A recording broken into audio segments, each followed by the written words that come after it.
Hola amigos, bienvenidos otra vez a nuestro podcast Educando. El día de hoy tenemos una invitada muy especial que nos va a acompañar a partir de hoy en todos los episodios, que es nuestra amiga Caro. Y para recibir a nuestra nueva invitada vamos a empezar con nuestro famoso chiste del capítulo. Están dos compañeros hablando y uno le dice: me gustan mucho los mensajes de voz. Su amigo le contesta: yo los detesto. Y le responden: también me gustan de esos.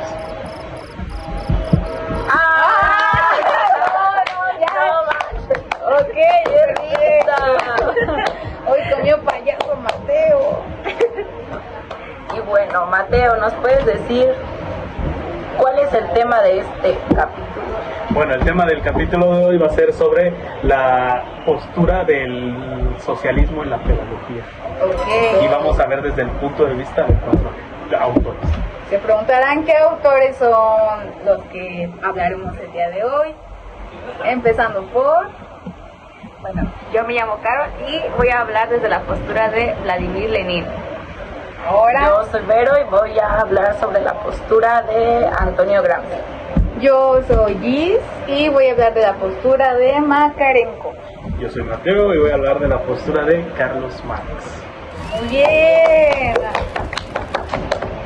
Y bueno, como introducción, pues quiero decir que cuando pensamos en la escuela solemos imaginar un espacio dedicado a enseñar conocimientos y formar a estudiantes. Pero muchos distintos tipos de pensadores se preguntaron algo más profundo. ¿La escuela ofrece las mismas oportunidades para todo o también reproduce desigualdades sociales? Y es un tema para analizar.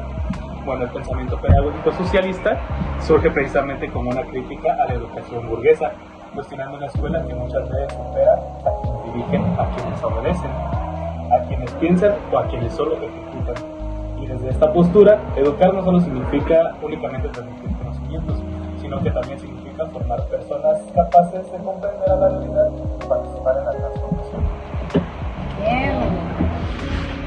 Exacto, ahora entendiendo lo que es esta postura del socialismo, ahora veamos con el pensamiento pedagógico socialista, que propone una educación pública vinculada con la vida social y orientada sobre todo hacia la igualdad.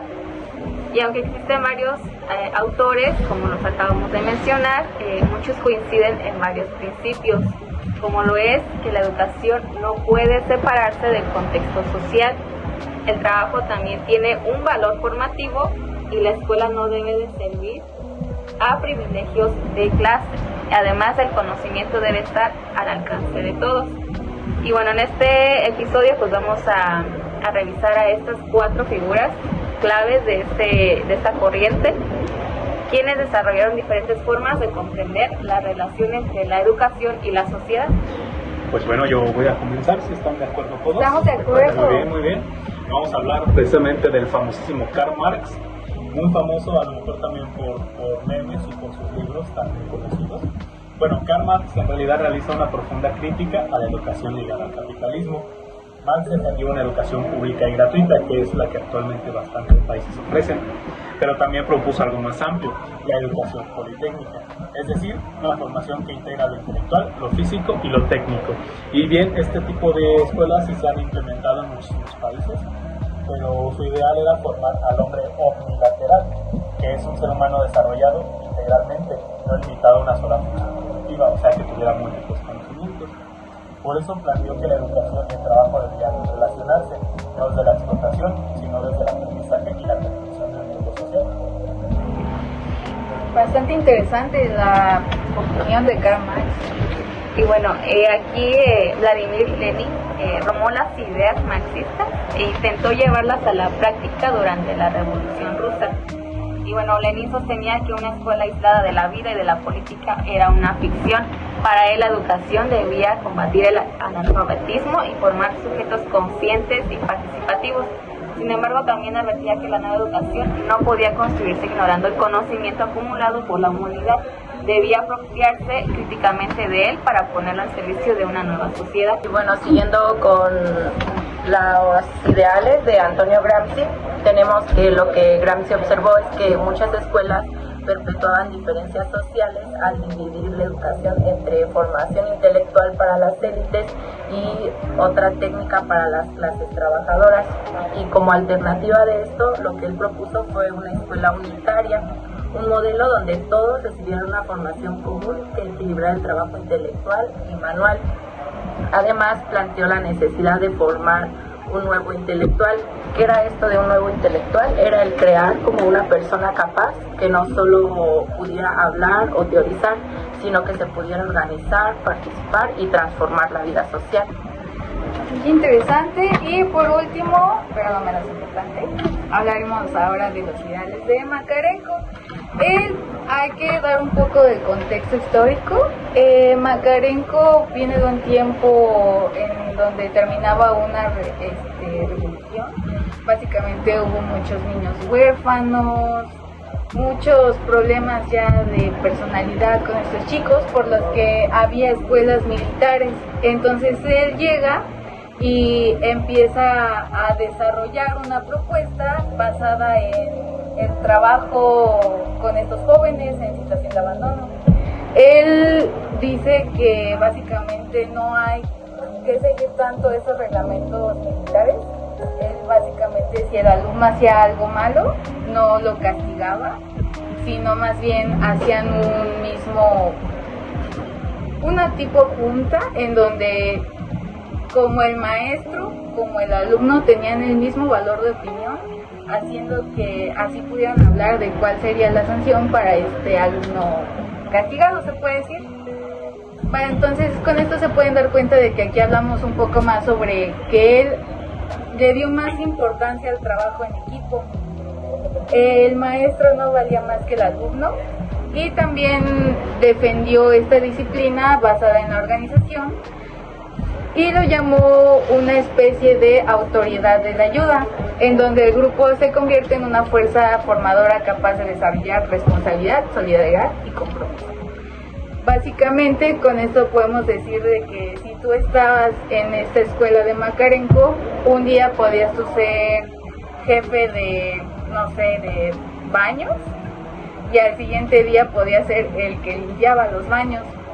Básicamente eso lo hacía para que no existiera este poder de autoridad, vaya, y es bastante interesante. Así damos comienzo a nuestro tema. Crítica a la nueva escuela mexicana. TANE, que es la nueva escuela mexicana, pues es el modelo actual en México. Después de haber revisado las ideas de estos 4 autores, pues surgió una pregunta inevitable: ¿cómo dialogarían estos autores en la educación actual en México? Y bueno, es que la nueva escuela mexicana plantea principios como comunidad, inclusión y transformación social. Sin embargo, también ha recibido críticas por su implementación, por los cambios curriculares y por las condiciones reales en las que se ha puesto en práctica.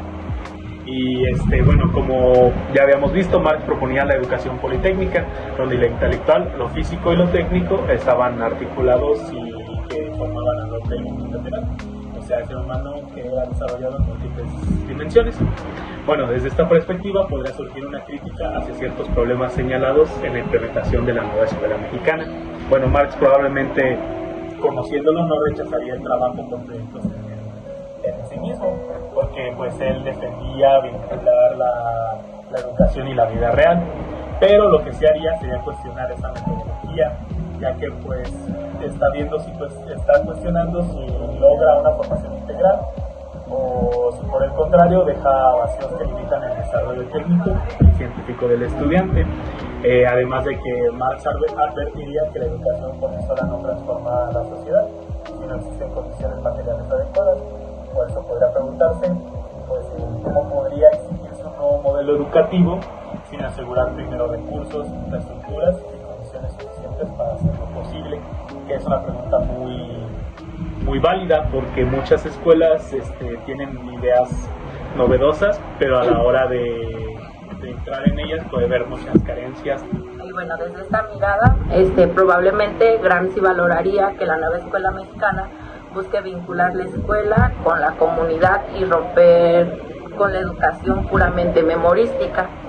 Pero también se formularía una pregunta: ¿La reorganización curricular está fortaleciendo realmente la cultura general y el pensamiento crítico o está debilitando algunos saberes fundamentales?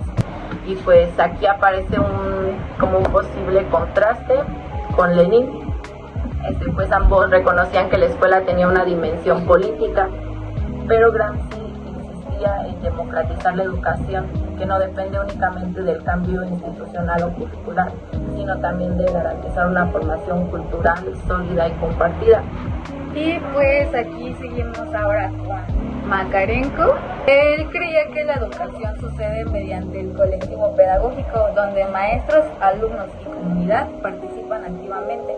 Desde este enfoque podría existir coincidencia con el énfasis comunitario de la nueva escuela mexicana. Sin embargo, Makarenko aquí insistía en algo fundamental: el colectivo no surge por decreto.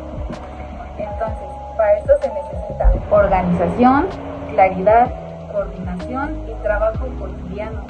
Por eso, si existe sobrecarga administrativa, falta de materiales o dificultades operativas, Makarenko probablemente señalaría que el problema no está en hablar de comunidad, sino en construir las condiciones reales para que esa comunidad educativa funcione.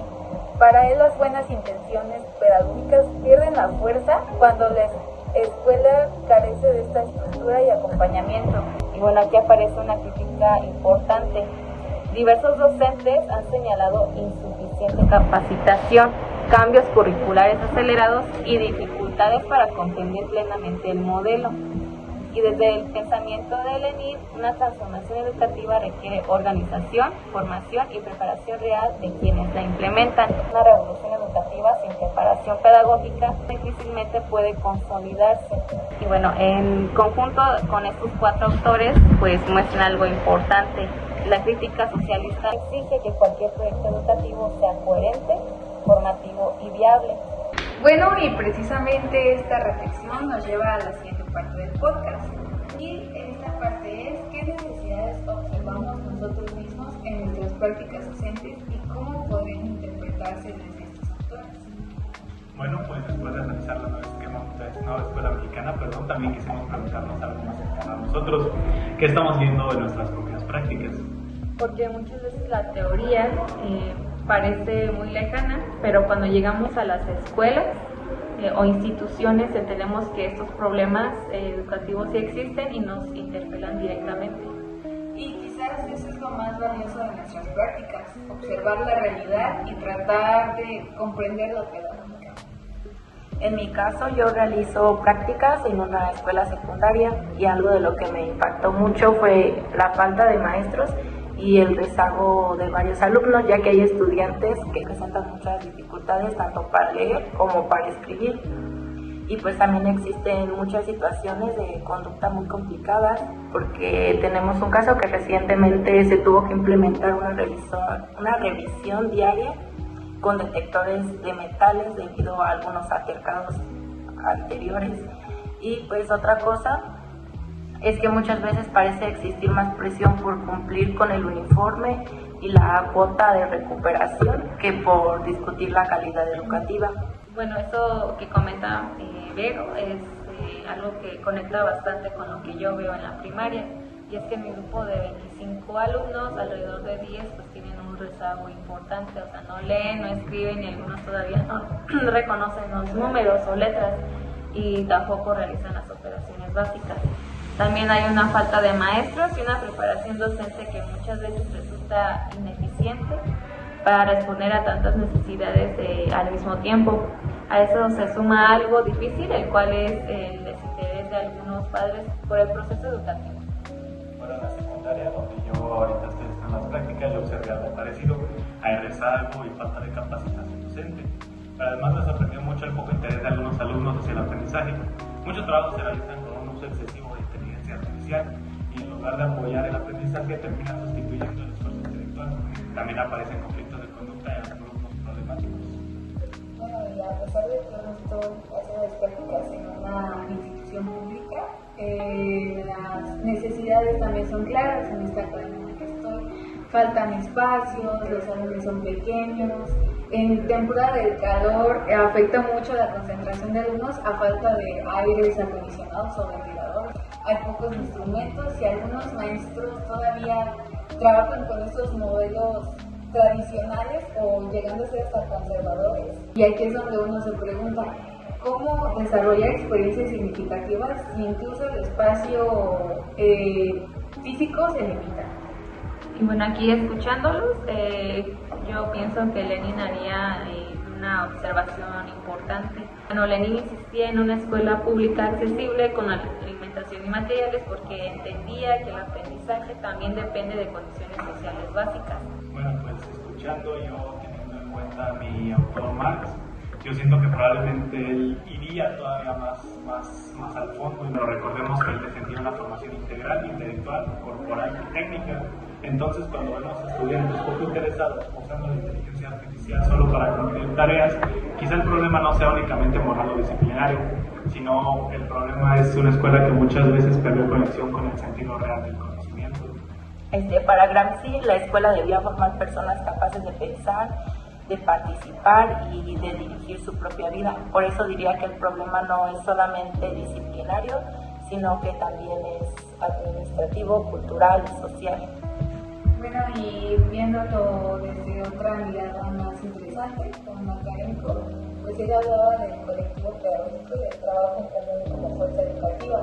En la academia entendí mucho esto. Cuando faltan espacios o materiales, la experiencia educativa depende muchísimo de cómo se organiza la comunidad. Por eso probablemente cuestionaría modelos anticuados o relaciones poco participativas y nos recordaría que la educación también necesita creatividad, comparación y sentido. Y es que también otra parte que tenemos que entender es que pues, la escuela no puede entenderse separada de la realidad social. Y nuestras prácticas nos muestran precisamente eso, que detrás del rezago, la desmotivación o los problemas escolares existen necesidades pedagógicas y sociales que todavía debemos comprender y transformar. Bueno, pues para cerrar este podcast, algunos seguidores nos enviaron casos reales relacionados con la educación y sociedad, los cuales leeremos y analizaremos. Bueno, yo les voy a leer el primer caso que tenemos aquí. Dice: en 1968, estudiantes universitarios y de preparatoria exigían libertades democráticas y diálogo con el gobierno.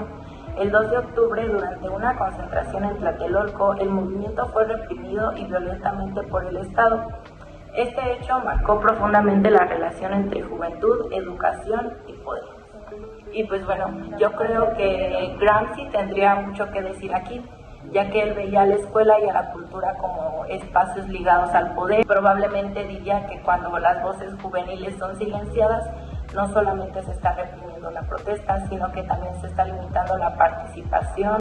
Y bueno, aquí Lenin nos recuerda cómo la escuela y la política nunca están separadas.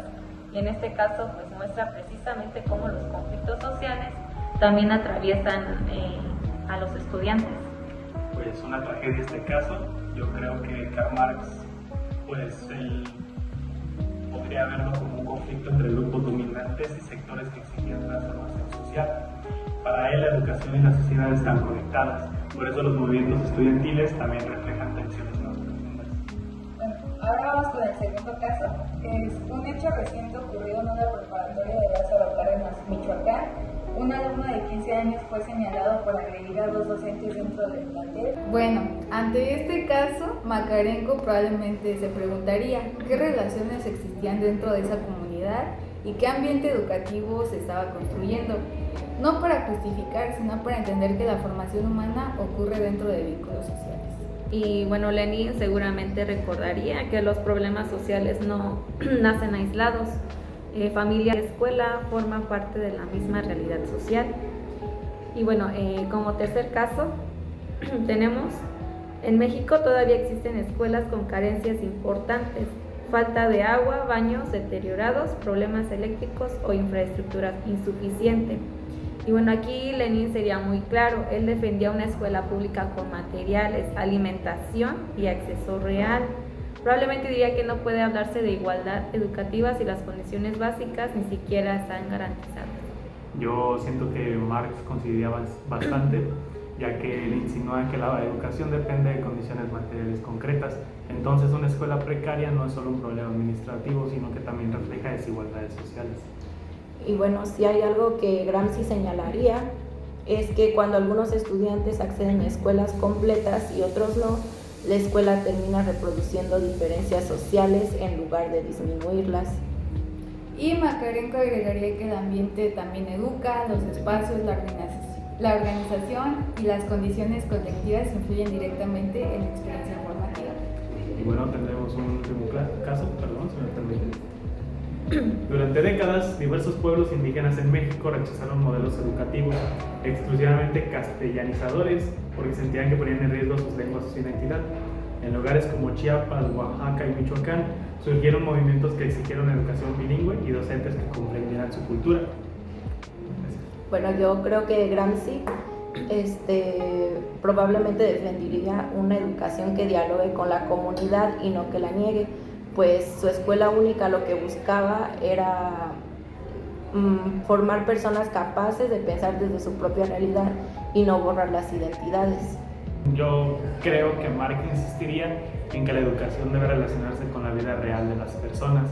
Si una escuela ignora la lengua o la experiencia cultural de una comunidad, difícilmente puede responder a sus necesidades. Y Lenin defendía la enseñanza en lengua vernácula, es decir, una lengua que sea nativa. Y rechazaba imponer un único idioma desde el Estado. Entonces posiblemente vería esta exigencia como un derecho educativo. Bueno, y Makarenko quizá lo miraría desde la colectividad. Educar no es separar a las personas de su comunidad, sino fortalecer vínculos y participación. Bueno, pues a lo largo de este episodio entendimos que la pedagogía socialista no es un pensamiento único y que pues la educación no es indiferente a la sociedad que se construye. Gracias por acompañarnos en este podcast en donde analizamos desde el pensamiento pedagógico socialista. Muchísimas gracias por acompañarnos. Bye.